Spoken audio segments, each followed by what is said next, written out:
Education is one of the blessings of life and one of its necessities. That has been my experience during the 17 years of my life.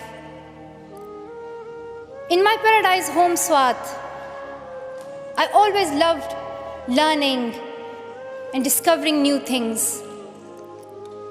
I remember when my friends and I would decorate our hands with henna on special occasions.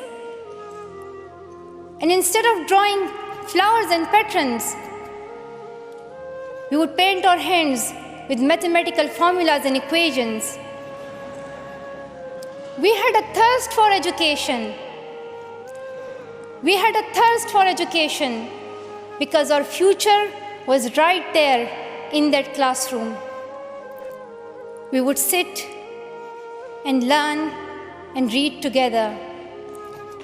We loved to wear neat and tidy school uniforms. And we would sit there with big dreams in our eyes. We wanted to make our parents proud and prove that we could also excel in our studies and achieve those goals which some people think only boys can. But things did not remain the same. When I was in Swat, which was a place of tourism and beauty, suddenly changed into a place of terrorism. I was just 10, that more than 400 schools were destroyed. Women were flogged. People were killed.